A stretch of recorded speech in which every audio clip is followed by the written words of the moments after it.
And so you sort of forget a little bit of like what marketing actually is, which is art and it's craft and it's joy. Who are the domain experts and how do we get their domain of expertise as a knowledge gap that's solved through Stacklist? Where does the jam vibe come from?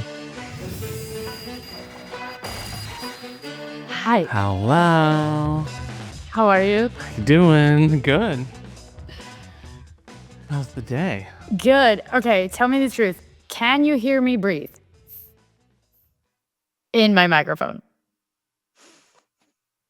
Do you hear it? If you do the pronounced sniffy, then I can't. But like, just sit for a second. I don't hear it. But if you're doing the like, do I have a stuffy nose thing, then I can hear it. 'Cause I've never had a Like mic that. before. This is like this. Oh, So I don't know where to put it. are we breaking this mic in? Is this like? Yeah, well, I broke it. I tried to break it in yesterday. And what happened was Ian was like, I can hear you breathing.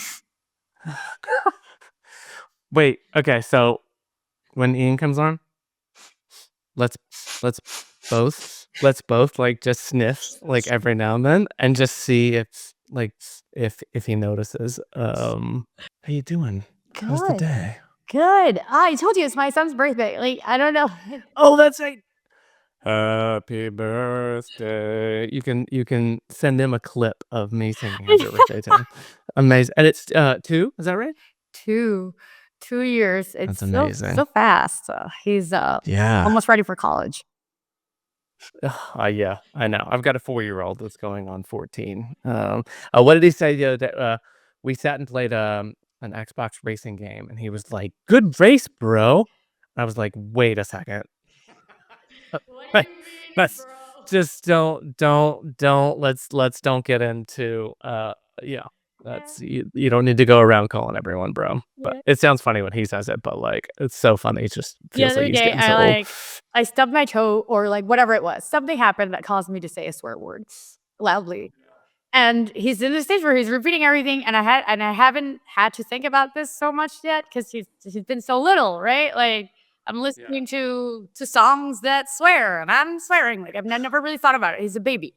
Totally. And now I was like, shit. And he was like behind me, like, shit, shit, shit, shit, shit, shit, shit, shit, shit. Oh, amazing. Yeah. I heard something. William, or my oldest, who's 8, hasn't started like repeating like swear words, but I did hear him the other day like playing Legos with Matthew, who's the younger brother, and William was like, "Oh man, I really screwed that up," and like it just felt like one of those sort of like, okay, Like, yeah, are you stressed out? Like, is the job like too much? Like, screwed. Totally. Yeah. Oh my gosh. They're funny boys. Well, that's amazing. When he doing party stuff? Party stuff today, actually. Oh wow. Yeah. Yeah.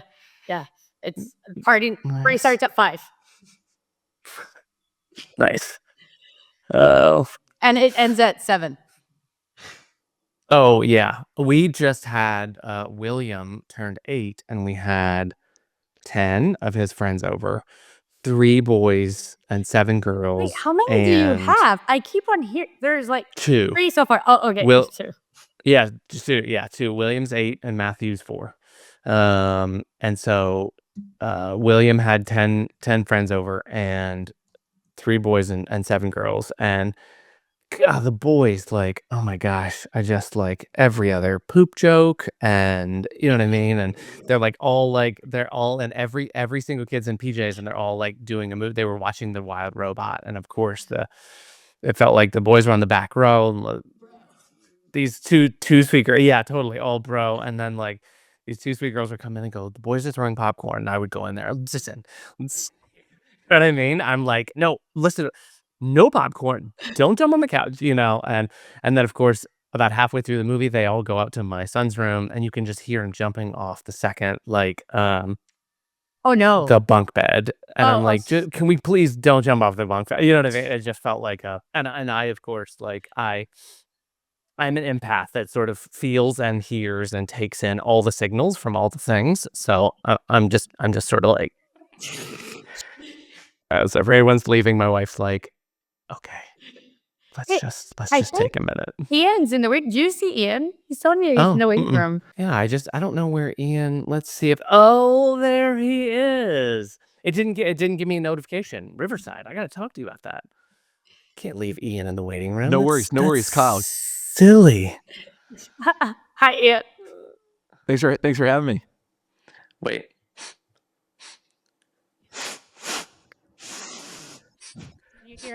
Can you hear us sniffing? Can you hear us? I was telling Kyle how I don't know where to put my mic. Was it the gain thing? The breathing and the mic. So like the first thing I did when I joined, I was like, Kyle, can you hear this? It was like when you do a pronounced sniff, then yes, I can hear it. How are you? How's it going? Your sound sounds so good, Ian. Oh, thank you.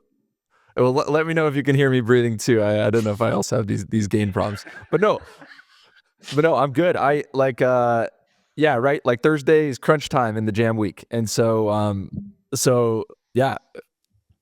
What's more to crunch say? time mean? Oh, it's just like what's crunch time in Jamland? So Jam World, we post 7 a.m. every Friday. Building Jam. Of course, we're in the same type of you know we're in the same game here. Building Jam, talking about building Stacklist. Yeah. And so what it looks like here on Thursday is that we're prepping, we're sharing in drafts, we're prepping clips and all this sort of thing. And so in my world, it looks like a lot of editing, a lot of sharing drafts, a lot of like thumbnails. Like this is something I've started to care a bit about more. And so just to put more attention to. And so I'm going through a whole bunch of these, tying together all these different tools, making different stuff and proposing stuff. So yeah. Oh my gosh. That's the Mr. Beast philosophy, right? Of just like getting those thumbnails and titles like just right so that it catches. Yeah. I mean, it's a whole thing, right? In YouTube, it's like the most important thing I think we're realizing. Like the when we like think through to stand out in just like half a second. Obviously we're just like we're in the place where we're more about just making sure that we are posting something. So there's like a heartbeat to things, and that we're testing out a few memes and things like that, but we haven't gotten to a place where we've started in a refinement yet. But amazing. Well, before we dive into this, thank you both for taking time especially during crunch time to come talk. Of course, Kyle. Of course. But I mean, I just want to start off by saying like this journey is so fun and interesting. What was it? I went to one of my first events in New York, and I met someone from Union Square Ventures, and then how do we get to this? So here's the thread. I met someone from Union Square Ventures, and we talked about Stacklist, and then I started looking into Union Square Ventures, and I looked into who Union Square had invested in, and I started going through a portfolio, and then I stumble on Jam, I install Jam, and then I'm like, Martina, our CTO, I'm like, you gotta use Jam. And now I've got this thing I gotta post today on X, by the way, which is basically us in Slack. We're moving from Jira to Linear, and one of Martina's first questions was, does it integrate with Jam? And so I sent her a screenshot of the Linear integration. She was like, "Okay, good." Like, so this is what our CTO approved tool. I remember. I think the first time that we heard about Stacklist is due to a contest, right? Like, and we had. That's right. Yeah, so that's how we sort of like heard about you and met you. And I remember like the first thing I thought without like ever having seen Stacklist, no context about it, I just saw like Kyle from Stacklist, and I was so happy that was the winner because Stacklist is such a cool name. This is going to be a cool company to have a cool name, so that's awesome.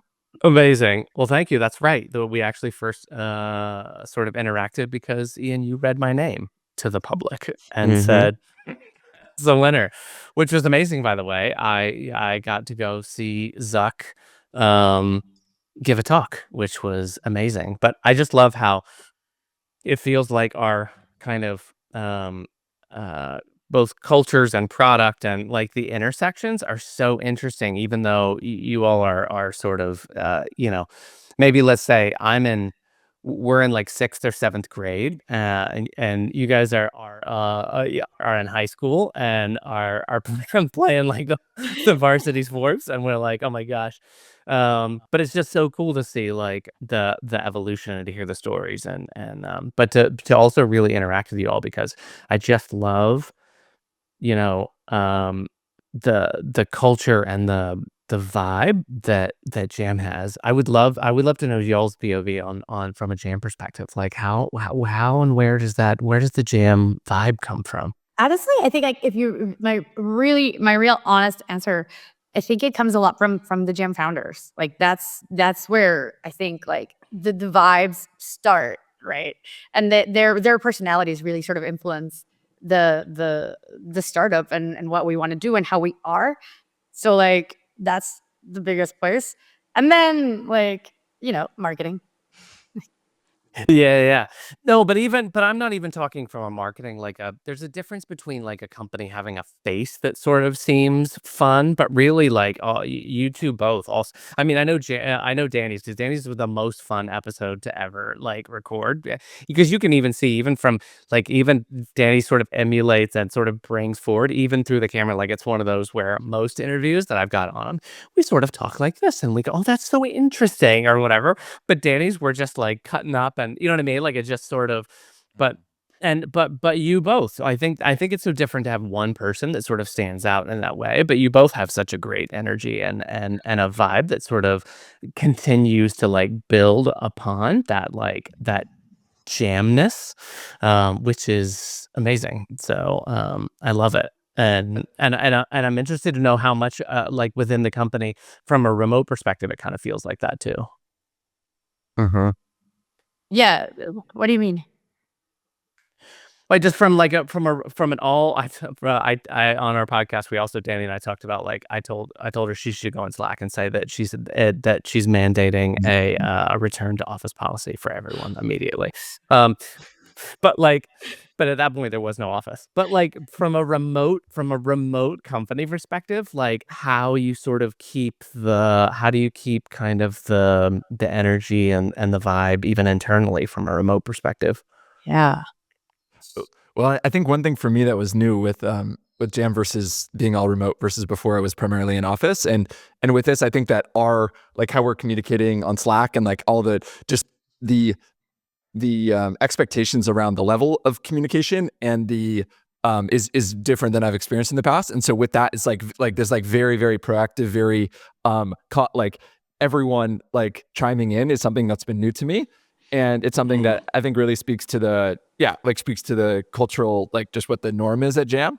And yeah, and I think that like also this like positivity and this like sort of this brand tone, I think also comes through actually through the product as well, like with the attention to design in it. Like I could imagine a version of this product, of our product, that would be very like with different founders and a different culture, would be just like a totally different, right? Like a linear style, super Totally. sleek, minimalist. We are about speed and Yeah. efficiency, and I think it's a very intentional Utility. It's like utility first. Yeah. That's the thing. Versus like having the strawberry jam kind of feel.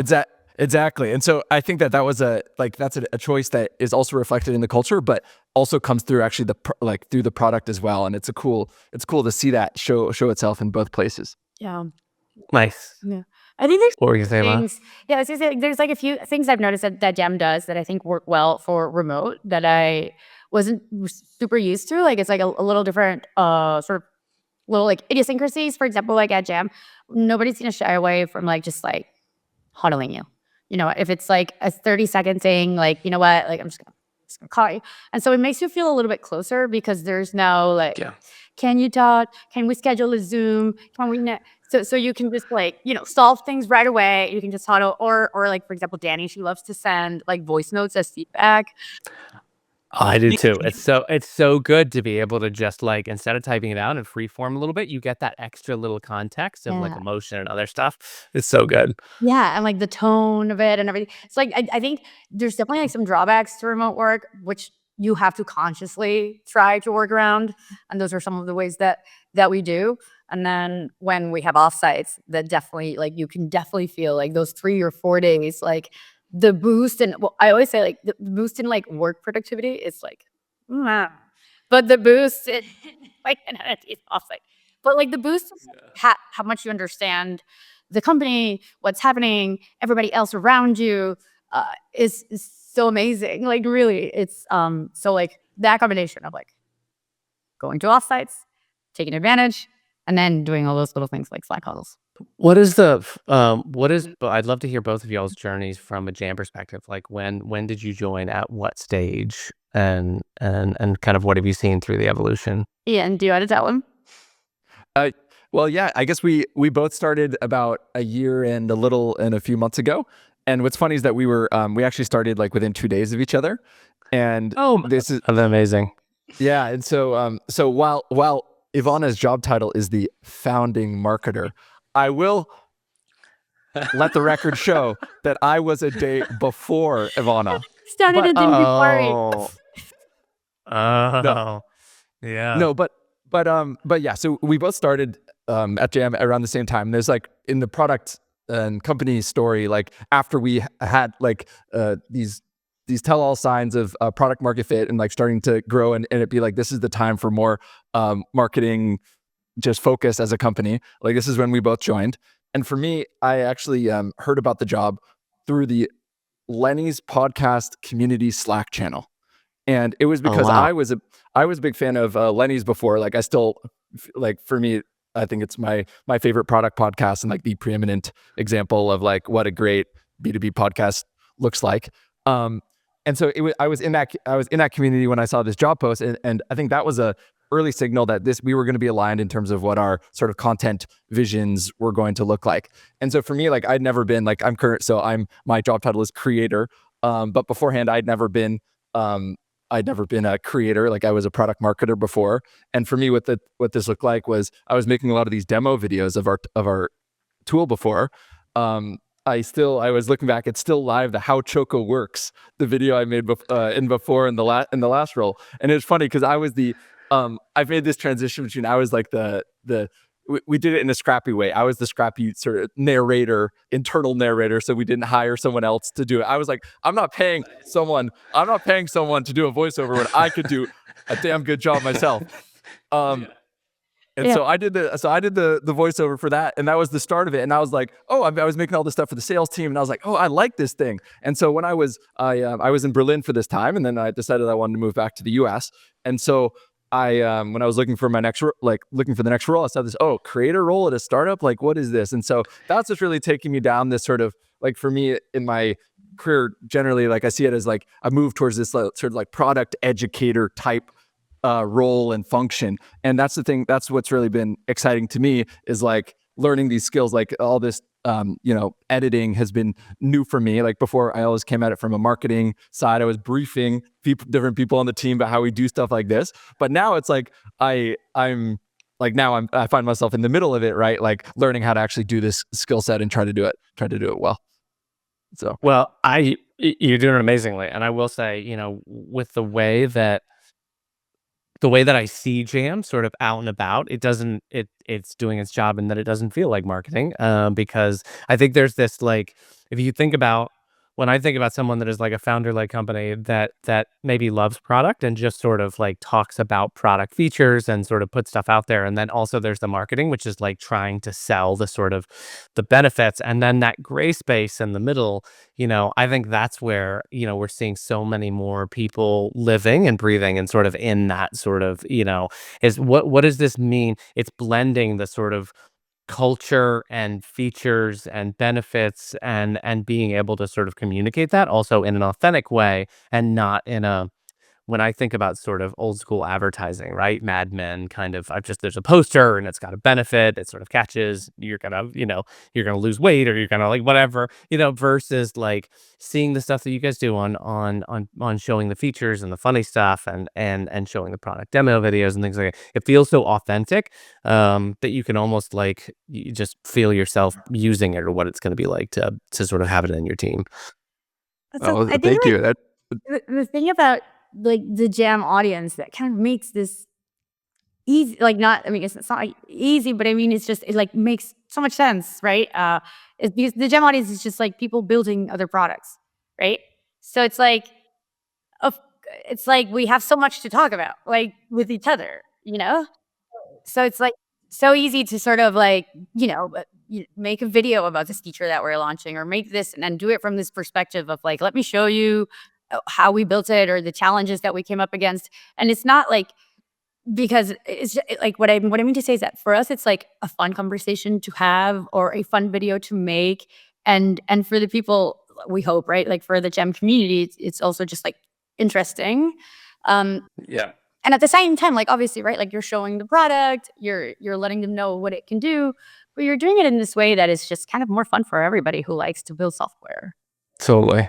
And what would you say from a company building perspective? Like what should, Martina and I and the team take away from your um from the time that you all started over the past year? What have you kind of learned in that sort of marketing and creator space of kind of what works in terms of because I obviously, I think people start companies and then you really start throwing spaghetti at everything, right? You've got like funny stuff and serious stuff and product feature stuff, and you've got memes, and you know what I mean? Like you're really just sort of trying to find what fits. Like what have you both kind of learned from your past year at Jam? I think for me, Go ahead.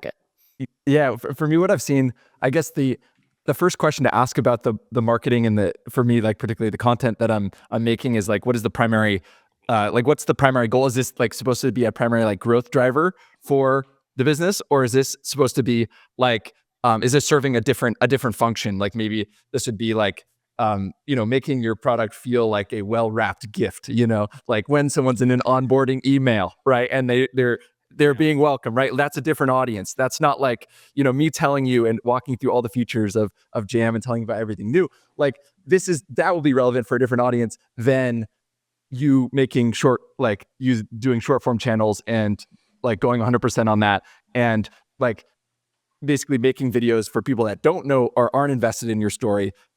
Right. And so like us making the Building Jam podcast, like this, for example, is a, this is a play over to, it's a long-term play. And we're hoping that we really make this place where we've documented our journey, and it's providing helpful insights and stuff, but it's also, it's a longer term, also like vision and part of something that we're building. And so, so I think for me, like after you define what these things are, we have dabbled and we keep like going down experiments in each of these sorts of realms. And like for us, what it looked like at one point was this, like we called it the owl experiment, where basically I was going on these 1-day sprints where I was like, I'm gonna make a engaging video that's not about Jam, but about something that our audience would be interested in. And I'm going to do that every day for however long it was. It was like a month. And it was like literally what matters is just getting better at doing this. And Totally. at the end of that experiment, we're like, wow, okay, well, these videos aren't particularly working well in terms of driving new people to the product.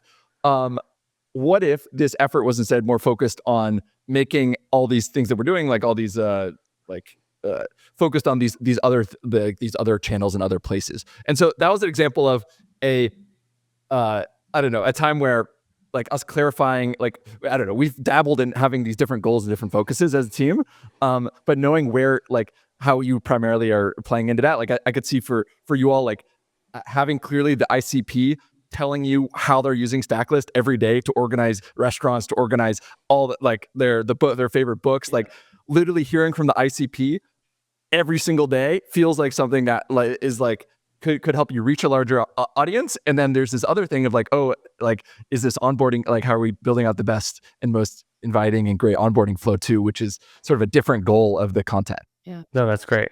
Yeah. Ivanha, what were you gonna say?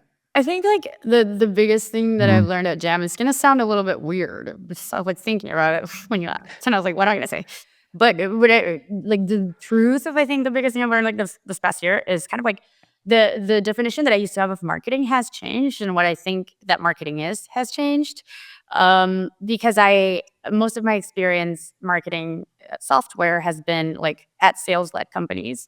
So marketing at a sales-led software company is completely different ballgame, and so you sort of forget a little bit of like what marketing actually is, which is art and it's craft and it's joy. And that's what I get to do at Jam like every day, which is like awesome. And but also like really, really, really challenging, like so much harder than I thought. Like writing a tweet, like a 2-line tweet. Yeah.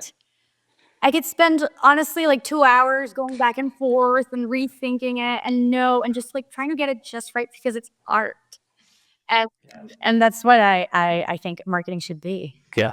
No, totally. I think it's so different from I was at a software startup that was primarily B2B, and it was a sales-led company. It really felt like one of those, like, what how much are you gonna save me? How much quicker and faster and better is this than the alternative?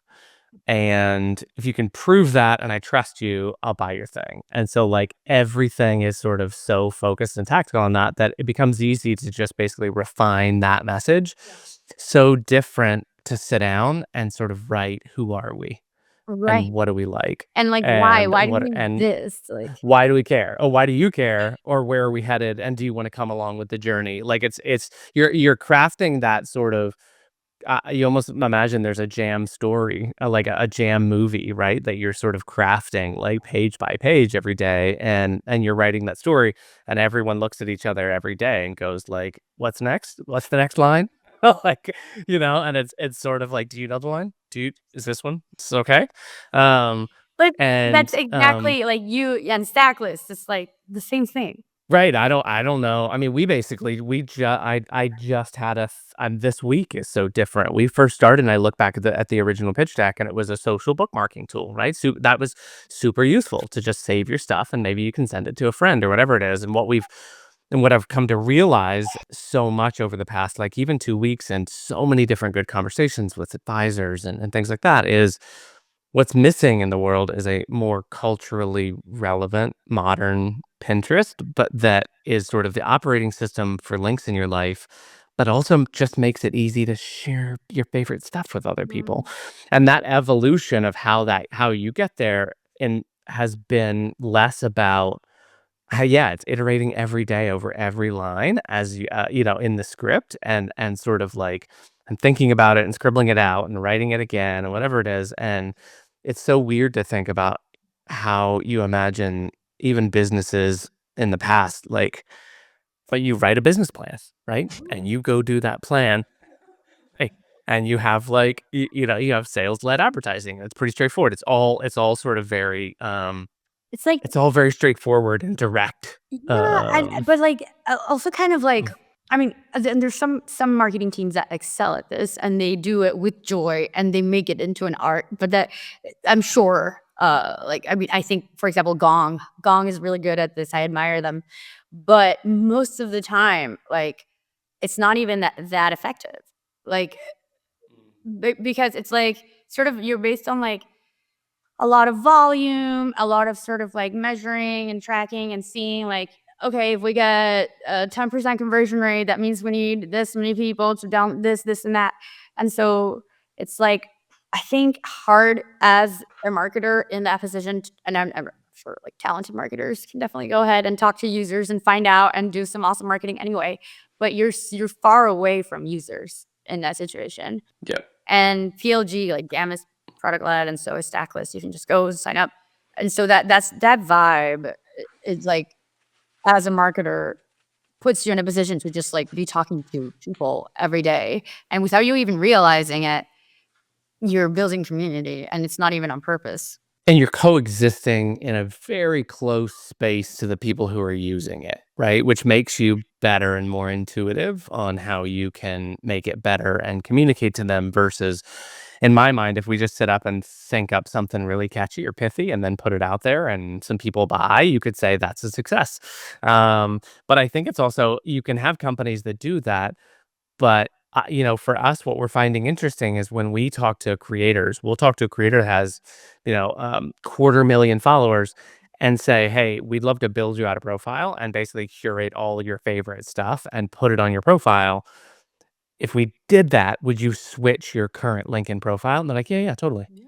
Like, there is no sort of like, I'm really embedded in that community and I've been with them for a while and like I kind of work with them to make the product better. They're like, no, sounds good. I'll save $6 a month. Like there's no loyalty or community or sort of story between the user and I find that interesting, having that sort of very like binary, you either use it or you don't sort of relationship with users. Yeah. Yeah. I wonder how you think about this, Kyle. Like, this is happening a little bit in the jam world, which is like, at first it was like very clear, right? Like jam community of users. But now it's like a little bit like confusing about like who's our community? How do we make sure that all of our users are in it? There's a lot of people who are like probably are not jam users, but they're part of the community anyway. Like, they're Mhm. technical and they're awesome. Like, so how do you like blend those two in a way that makes sense? And at the end of the day, business wise makes sense. Like, I mean, you want to. I think it's about having, it's funny. We've actually gone through a process over the past 2 weeks of setting up a really good, and this is like shout out to Lexi for setting up our Discord, but a really, really good sort of well-structured Discord that we're going to open up soon. And I went through, I don't know how much either of you went through sort of the early crypto boom over the past like couple of years when it sort of like everybody was sort of started talking about Ethereum and stuff like that. But I was like, I was swimming in it. I was swimming and everybody lived in Discords, right? And you basically like you came in and they Mhm. had games and you sort of checked in and you got status and points and you almost like kind of felt like you were, oh, hey, so and so and hey, so and so. And you know what I mean? Like you start like, and that's how basically because a lot of crypto projects were built off of the 100%. I mean, some of them had some utility, but most of them like primarily were a story that started from almost nothing into just this sort of reality distortion field. And then everyone in there is sort of saying like, oh, I like this. And Discord was the one place where you could sort of create this community together with voice and video and games and chat and links and all these sort of things. And I found it interesting how much the crypto community and NFTs like relied on Discord to sort of create these little bubbles where people could come in, kind of like the saloon or the watering hole, where you just kind of popped in and you were like, "Hey, everybody, what's going on? Like, here's this thing I did, or I bought this, or I sold this, or this is what I did." And I really liked watching that and seeing how that was created because you think about like how different that is from a Nike. I mean, Nike's a great brand, but I'm gonna pick on Nike for a minute. Like the Nike Run Club or like the apps that they have like, there are now I take that back. Nike actually has they have local groups that run and things like that, but I don't interact with those groups. I primarily just have kind of like the groups that are on my phone in an app, but it doesn't feel like anything that I'm sort of actively a part of from a like chat, sharing feedback, like that I'm kind of like in it. And I think what's really interesting is creating something like that where people can just pop in and give feedback or like or get help or share a win that you could share on social or like and sort of creating a bit of that like come dive into this with us and then also extending upon that. How about having in there you could have a jam betas group, right, where it's sort of like, hey, we're going to drop this thing like the AI feature that I tried for You're in the titles and stuff beta like that. But group, Kyle. I am in the beta group. No, but I also what's really interesting, imagine having a beta chat group where you also had people sort of like continually going like, "Hey, I tried the thing and here's my Loom feedback," and like and they're talking and what you're doing is kind of like it's very much the developer GitHub community, right? Where it's everybody's kind of in there and open source projects and you're trying and you're sort of building together. I think creates that community that you feel like you are helping build Jam, even though you're not like on the payroll. Especially if it's a brand and a product that you love, that can be can feel like a little micro community that you're part of in your life. Yeah. Yeah, I think about like my experience being in these other communities and like what like the question is how are you going to get someone to prioritize this in their day, right? There's so many things, right? You could be doing participating in a different company's private community. Like what is it like? What is this allowing for you or like? And I think about for me like the things that I like. One recent example was the runway 48-hour AI generated film competition, and the reason I went in that Discord was I was like I want to make a kick-ass film, right? And Yep. I don't know how to use this tool to make that film. And it's annoying because I'm in the tool and I'm trying to do the stuff. And I know that by being in this community, other people are going to share their tips and I'm going to figure out how to do it. Or I think about another one, like, for example, like a video editor, like Descript, for example. Like I'm using Descript all the time to edit my stuff. And when I'm in there and I come up with a bug or something that's blocking me from doing my work, I want to voice it, like you know, like Totally. as Yeah. jam, we're probably like, okay, like people are always surfacing all their errors is maybe like, like maybe let's not do it so loud. But for me, like it's funny, like my hat changes because as I think about the script, I'm like, I'm doing my work and I want you to you all to help me get this fixed because I'm trying to do more of Totally. my work, right? And so Totally. with jam, it's like we want to make that place such that when someone feels that like frustration perhaps or comes across this edge case or whatever, they can voice this and then we can actually fix it and help them do their work, right? And so there's these different ways, right? But that's also a particular use case. There could be another one where it's like, you know, like where it's playing a different use case or a different structure, right? I could see people, but Totally. that's the first thing that comes to and mind. a lot of times in those communities, even if you look at Descript or like you'll end up having these sort of like these community leaders sort of organically pop up and start to help those people solve that thing before you've even gotten to them. And so like there are moments where like some of that stuff can come up. And I also think it's, you know, one of the things I always found fascinating in the sort of crypto NFT world was also like in Discord is when they were going to launch something, they would put something in there and have like and be like, hey, we're going to launch this thing, come help advocate, you know, whatever. And people would basically go out and start posting and start like doing stuff because they felt like they were kind of part of it. And so I think it's interesting trying to figure out.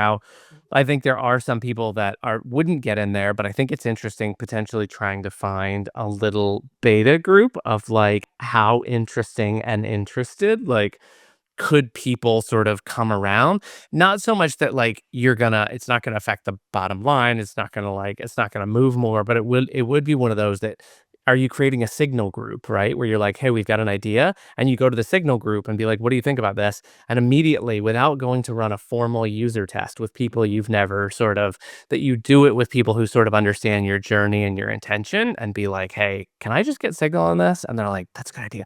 Or drop a meme and be like, what do you guys think about this first? You know what I mean? Or whatever. And just have that little place where people could kind of give you signal and stuff. I agree. Like I think eventually we will have like some sort of community platform hub. Right now it's like untethered. It's like everywhere, but like it is there, and it would be so good to be able to bring it into one place. It's just not that easy, like to just like put up a Discord or like set up a Slack channel. Like it needs to be really valuable, and I don't think I know how to make that valuable yet. I would challenge that if we go back to startup mode of just being like, I don't know, let's just try this and it fails, whatever, we'll shut it down. Then have you guys seen Visual Electric? It's basically like it's kind of like a really easy, modern, clean mid-journey where you can go in and sort of say like, hey, I want this. Like there's a duck standing in the middle of the room. He's wearing a funny hat and he's looking out in the sunset or whatever, and it'll come up. And then you can like tweak it and refine it and make it 4K and all these sort of things. They just sort of popped up on my radar not that long ago, and then not long after that, they popped up Discord, and there's only 3 or 4 channels in there, but they're basically just people sharing some of the best art that they've done. That art then immediately turns into Instagram posts, and then they start sharing those Instagram posts, and then people are like, "Oh my gosh, my stuff got shared." Like, and it didn't have to be this big structure. It really was just sort of because you're going to have a certain percentage of people who are like, I've never used Discord. I'm not really interested in chatting about stuff, but but the people who are, you know what I mean, might get in and give you some good feedback. But you could also be like, experiment done, not our thing. Yeah. But I mean, I guess yeah, you're right. You are right. Like nothing is gonna happen if it doesn't go well, or maybe it does. I think what is happening in my heart is like, I don't know. Like community is my like favorite part of my job, and I'm like protective of it a little bit. And I think totally. that it's going to work if we do it right. but it feels like right now it's like there's so much stuff going on that my fear is that it becomes something that, oh, let's just go experiment lunch, meh, and it just sort of stays there forever, and then we don't really. It could totally. Like, let me give you a really quick example. Like, it's almost like, so we started thinking about this, especially when we started looking at gaming. So we've got two pro gamers who are basically in the in here, and this is Wait, what Kyle, our I want means to be in that and how to use them. community. Totally. I'll invite you. How do I'll I invite get you an both. You can come invite? in and we can drop memes all day long. But like, and being able to share your stacks and stuff like that. But like, just so we're, and I will say that like Lexi, who's one of the programmers that we're working with to do this Rainbow Six Siege tournament, also does Discord configuration and This setup. this And looks she's amazing, like professionally. right. This is how people get, and like start here, and here's like, how to get started and how to share and like the server rules, and like here's, we're gonna start fleshing out like how to stack stuff, and then we're gonna do like a gaming giveaway. But like, even in the Yeah, like lounge or it's like not the something foodie. you just like launched. This is really well thought out. It's awesome. Yeah. But I think like, and there's not that many people in here, but it's one of these we've started adding people, and some people say hi and stuff like that, but I'm not that worried about it. But it is interesting. Like, this is Visual Electric. They just launched, and literally they have an announcements. Oh, look at this. This is the Discord that they did in their email. Check this out. Oh, that's awesome. Oh, that's cool. And they made all that with Visual Electric. But then, like, introductions, people say hi. This is Colin. He's the founder. He's like, hey, stoked to have you here. There's some inspiration, so you can like get some really cool stuff that people made. This is totally made with Visual Electric. Um, and and then there's support, and someone says, hey, this thing's breaking, and he's like, sorry, you're having this issue. We'll look at it. And like, it's super lightweight, and it's not as fancy as ours, and but like, this is basically what they launched. And I think what Colin's finding interesting is, especially around this like inspiration stuff, Mm. like to be able to sort of see people using it like this, and then potentially say, amazing, can I use this in social? And they're like, Mm-hmm. yeah, sure, great. You're just sort of like, but I think you could actually do it. What would be really interesting is if you opened up like, and our team will totally help your team like build it, like, is to build one and just make it a super invite. It's like 50 people, and you're only having 50 people in, and it's literally, you don't have to even check it every 5 minutes. You could check it like every day, and everyone gets that the vibe is like, I mean, that honestly we're sounds around. fun. It's like, 50 of your Twitter friends on a Discord. Like, Totally. And you're saying hi, and like you're dropping stuff, and like somebody's got a question or whatever. And you sort of start to get the vibe of what that community is. And then you let people in sort of little by little or whatever it is. But not to harp on Discord. But I just think it's really interesting. When we think about like ideating this idea of what do you do with a sort of unstructured, untethered community, and start to figure out like how do we more personally interact with you rather than just like in tweets or in tickets or in intercom, like, or Mm-hmm. something like that. And it's an interesting problem to try and solve. yeah, yeah. I mean, I think most of our like interactions would have like we host a lot of in-person events, right? But like, yeah, the problem with that is that it's like not scalable. So yeah, we get to see 100 people when we host events in that Which specific is city. not a it's not a problem, right? It's just a limitation, right? But yeah.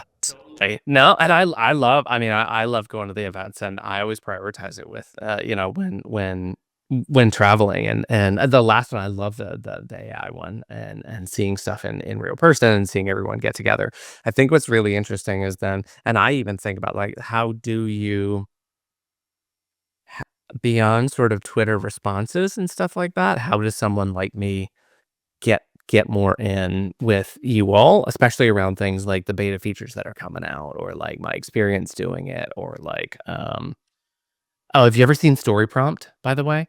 Uh it's so good. It's basically this app that you can send out a link, and I can send you both the link. Like our link is basically like https stackl.ist/love.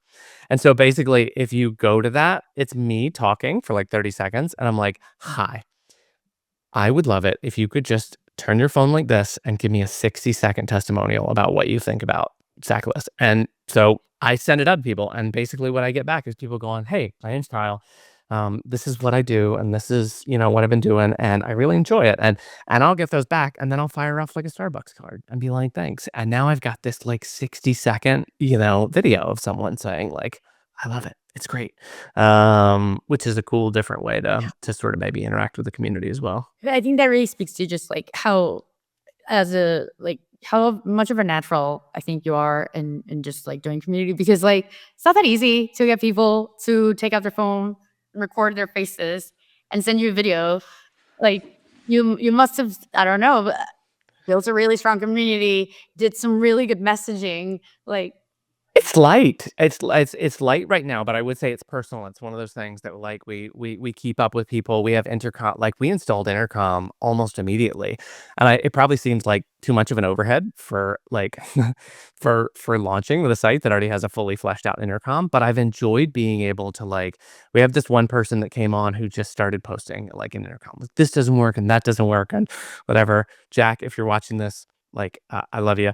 But we started going back and forth, and then I sent him I knew he was in Australia, and I sent him a gift card for, like, food delivery in Australia, and now we go back and forth, and he's like, "Hey, I like the new thing that you just launched," and, like, "I like this other thing that you launched," or whatever, but, like, trying to find that, like, two-way, I think is an interesting thing without it becoming overwhelming or having to, like, build up a whole team to, like, manage it, but I guess that's the thing, is figuring out how you can sort of keep it personal without having to, like, you know, a bunch of overhead. have you tried Sure. Clay? No. It can help.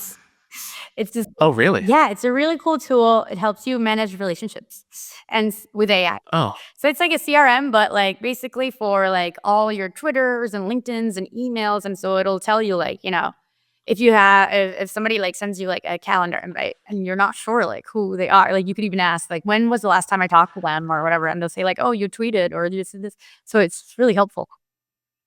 Oh, amazing. I am, by the way, when I see stuff like this and the tools that I think Ian, you and Danny did one, right? With like the tools. And Mhm. I was writing back, I was like, I'm basically gonna sit here for the next 2 hours signing up for all of these and like trying them. I do that. I sign up for everything and I try everything. Oh, I love it. I'm sure my email address is like, that's why it's on the dark web, is because I sign up for everything on the whole planet. But I love this. Like literally signing up for Clay right now. Um I Kyle, I have one question for you. yeah. I'm curious about your content vision for the company, and like what are the types of things that you like to share, and where you really see your storytelling going. Like what are the types of things that you really are drawn to? I think Danny and I even talked about this once about startup. Alex from the podcast Startup, which really to me was one of those first early. It was what was the other podcast that really took off? The one about Anon, the Syed, the guy that was locked up. Oh my gosh, it was This American Life. They did a podcast. There was like basically Startup and this other podcast, and they both just like went nuts. And it was like the early podcast era. But Startup was so great because even the first episode, it was basically Alex like leaving his full-time job and being like, I think I'm gonna start a podcast. And he records every single sort of like interaction. So he goes home and he actually records the interaction. It's a great episode where he goes with his wife being like, I'm quitting and I'm starting a podcast company. And she's like, okay. Like, and you're just getting that sort of raw kind of feeling. And I think what I really like is coming from big agencies and consultancies and things like that. I just know there's so much like political and bullshit and like all sorts of like stuff.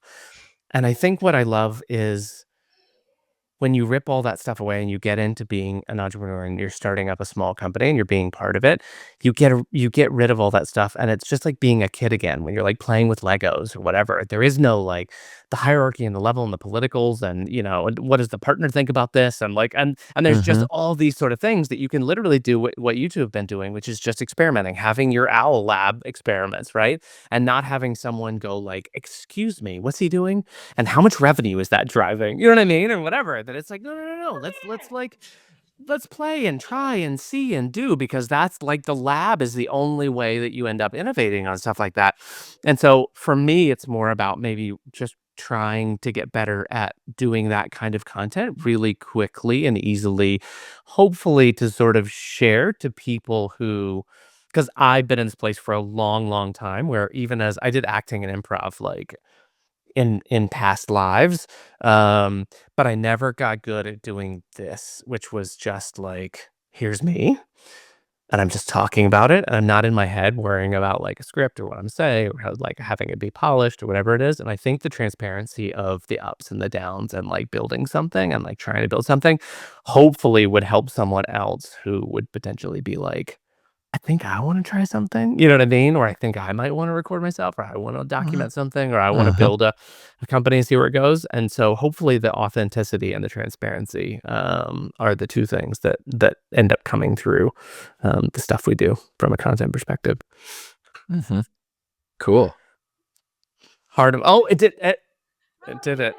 Do do I get one? Always those. Hold on. Sometimes the contrast has to be like just right, like, or maybe mine's would turn off. What would I would love to know. Oh, I would That's love right. to know. Like, and I know we're gonna come up on time here in a minute, so I would love to know from y'all's perspective, like from the outside in, if each of you had just one recommendation from a Stacklist perspective, what would it be? Even just from like a story perspective, or how it's perceived, or how it's like knowing what it does and where we potentially could be. Like, what would your thing be? We can all take a moment of quiet reflection too. Like, if there's people driving, they can just take a break from this podcast because we're all gonna just sit here for a minute. So don't worry, like you don't change the channel. But I mean, I think you're doing like all the right things. Like I um I see you're like doing a lot of founder led sort of like content. You're being active. You're on Twitter. You've got the Discord. Like you're sharing your product in a way that makes people want to see and find out, and it's fun. Like I think you're all doing all those things. Um, I don't know. Maybe one little thing, I guess, could be ah, like sometimes it's not super clear to me, like am I the ideal user for Stacklist? Is Ian the ideal user for Stacklist? Like, I think that there's so many possibilities that some specificity or help for your different personas or use cases. I think it's harder because my vision also is who's the ideal person for Facebook? Right. Thank everybody. People. Right. And so it's one of those things that it's not out of the realm of possibility in my mind that like people who save and share links Yeah. are the people that I would like. People who use browsers would be like my ideal persona. But because, and there's a reason for this, is because I think one of the things that's broken. Just take a second, look around your room, and name a thing that doesn't have to do with a link. Do you know what I mean? The stuff that you've curated in your life and the things that you like. This is my favorite coffee mug by Fellow. It fits in the back of my jeans pocket and it doesn't like spill, and I can throw it in my book bag and all this sort of stuff. When somebody says, "Oh my gosh, that's cool. So can you send that to me?" It's like, can you just Google Fellow? I don't, I can't, like, I don't like, and there's this like barrier where I want to make it that I'm like, oh yeah, yeah, hold on one second. Oh, I just texted it to you. And like you've got it. And then you can save it. And then you have that thing. And we have this ability to share this moment of sharing something. And I think it's about people who everyone curates their lives. So being able to sort of really easily and quickly like curate your life and then share it with other people is the ideal person. I love that message. Curate your life. Because we do every day, but you can't actually like name the last trip you went on. Like, and then send me the top 10 places that you went on that trip. Take me forever. I don't know. You'd be like in your head, you immediately go to this like 20-minute session where you have to sit down Yeah. and like open a Google Doc and like do a bunch of research or whatever. And instead of that, you can go to my profile and it's Yeah. stacklist.app/Kyle. And about halfway down, there's my 2014 Venice trip, which was one of my favorite trips ever. And you can just save all the places that I went. Yeah. Like that's the Yeah. sort of like that's the thing that I wanna It's like letting come to life. people know there's a better way to. Well, and content, I think, also is one of those things. There's something else that can be paired with content. Content, when you look at my Instagram profile, if you don't click into each video, if you just look at the thumbnails, if you didn't know me, tell me what I'm into and what my favorite things are. You can't do it because it's all sort of this like Yeah. it's this like in the moment that sort of so now if you go to my Stacklist profile and you go through, oh, you're like, oh, he's into photo and video, and this is his like Apple Music playlist, and this is like he's into these books, and this is like his travel stuff or whatever. You get this like more holistic 360 view of someone that gives you the ability then to be like, I'm also into that, or I'm also into, or have something to discuss versus what I think about when I think about a traditional sort of link in bio Yeah. or any of those sort of things where it's literally just like, here's my discount codes. Please sign up for my newsletter. Wait, should we share Jan's profile? Oh yeah, jams. Let me here. I got it. Oh, I have it up. Look, and I have it in one of my 2000 browser tabs. I think I'm thinking of my one thing for you Yeah. and Stacklist. And I think basically Stacklist feels like a foundational step is having a knowledge gap, and that like I want to know this thing about you, and I want to know what these links are. And for me, I think about like me knowing my favorite creators, the tools, like for example, all the stuff they use in their studio. That's like a very strong knowledge gap. And so the question is, how can I identify what those gaps are in my life, and what's the compelling way to have that answer be a stack list? And so for me, like as I think about like I love tech reviewers because I want to know their gear recommendations. I love outdoor creators because I want to know the places that they know that are around me. I want to know who are the domain experts, and how do we get their domain of expertise as a knowledge gap that's solved through Stacklist. And so I think identifying who those specific people are, and like they just feel so important to this, to solving this question. And so I guess that's where my mind runs. I love that. Like, I even think about you and I love your personal content around like running and things like that. I think about like best running paths or best running gear or things like that, and how you would actually connect up with. It's different following an Instagram profile where you're watching someone else make content versus if you also had something to pair with it where you could literally save all their favorite stuff. And then imagine what's going to happen here soon is you're going to follow one of your favorite runners on Instagram, and you're going to follow their like running gear list. And then when someone adds a new pair of shoes or a new like tech gear, running tech gear to that list, you're going to get a little notification that goes like, hey, they added this thing. And it compresses the amount of time that it took to get that thing that they just curated to you. And then you get to sort of like try it or decide if it's something that you want to try. And if it's your favorite thing that you then end up sharing out. So it's like cutting through all of these different sort of layers of being able to just share stuff with people. I'm going to show the jam and Jan Stacks.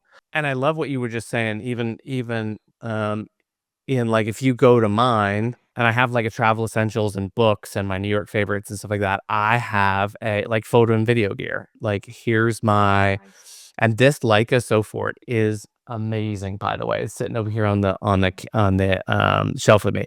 But this is a Polaroid, and basically what you do is point and shoot, and it doesn't print every time. You only decide when you want to print a Polaroid, and then it saves it on like a flash drive, and you can print the Polaroids from the camera, which is amazing. So, but like being able to, yeah, totally. So like there's a screen on the back, and you can basically take it and be like, yeah, that's a good one, and then press a button and the Polaroid comes out. And so the second I shared this, like this one video is like it's like the one video that went like viral's not the right word. It had the sniffles, but like it went a little bit like somewhere. Just because that was such an interesting thing. And then I basically link people to this. And of all the stuff I've ever shared, that one card is the one that gets like the most, interest. And so for me to understand that and know sort of why and how that happens is really interesting. And so imagine like, Ian, if you follow this list and I add a couple more things, now we sort of have this little thing that we sort of can talk about, like, similar interests on like tech gear. Cool. So Jam. Oh, I was showing. Who was I showing? Oh, I was on the phone with someone from intro.com and I was showing them a Stacklist and I jammed, by the way. I jammed the site in real time to show them Jam so that I tried to introduce Jam to intro.com. So by the way, if Rad and team start using Jam, I'm not saying I'm taking credit, but I sort of am. So That's awesome. Yeah, so here it is. Here's the Jam profile. So totally. And look, we've got some Ian down here too. Doing your thing. Doing the thing, yeah. And I think right. what's so interesting that what we're also trying to sort of, what we're hypothesizing, but we're still pushing into, is that this is what most people kind of get confronted with, right? In that sort of link in bio. And link in bio is only really one small part of what we're doing, but this is how I kind of think about it, that from a personality, who is Ellie and what does she do? This is kind of most of the time what we get, versus like, oh, let's explode some of that out first and then sort of create a little nano networks around this stuff. Imagine that the dev utilities, if you all kept adding to it and that you had comments on here and we had likes and you could tell which one was the most popular. And you could also tell that the base 64 encoder sat in 160 accounts. That would sort of give you signal about this, but it would also be one of those things that, like, again, I don't have to have a blog post with all this stuff on it. I've actually just got this right here. So when I want to pull that up again, I go here in the Chrome extension and I can type base 64 and just get that encoder and click it and start using it. Yeah. And so like it just sort of shortcuts how you can kind of get to some of that stuff. And not just like how you can get to it, but also like how you can create it. Like it's so easy to create a little card. Like, yeah. And then also I think one of the things that we've been seeing is people being able to bubble up some of their content and have it live on, right? That you can pick something from a year ago and have it up here and be featured, or that someone else could see something like a podcast episode and save it into the same account they would save their recipes and their favorite books or whatever it is, that this piece of content sort of now lives on in my account kind of longer than it normally would if I kind of forgot about episode 25. So you're also sort of giving content and links and like a longer lifespan than it might have had before. it's very cool. It's like a combination of ways of consuming content and sharing content that we all know, but combining them all into like it's like new. It's a new way to share. Well, we're pushing in that direction. This is us. This is how we're building Stacklist. We're just pushing in this direction. And luckily you all are around us and we're like, are we doing it right? And and I appreciate y'all coming in and help us figure out if we're headed in the right direction and kind of talking about it. Thanks so much, Kyle. Yeah. Well, thanks for jumping on and sorry I copied the podcast name. But we love it. No, it's great. It's great. Wait, we need to do like a I guess we need to do a crossover pod now. Jam Stacklist. You need to come on the Building Jam pod. Jamming the Stacklist. Hold on. We also need, I think we need a screenshot. Hold on. Let's see. Here we go. Get your best podcasting pose. I don't know. Should I? Oh yeah. No, you should hold it. You should hold it up. Here we go. Great. Okay. There's the thumbnail. Amazing. But seriously, thanks for jumping on. And I love these sort of discussions, just kind of exploring and talking and getting y'all's feedback and also understanding, kind of y'all's journey from when you started to what you're making and where it's headed. So I appreciate it. Thanks, Kyle. Thank you. Amazing. It's been really, Thanks. really awesome. Thanks for having us on. Good seeing you.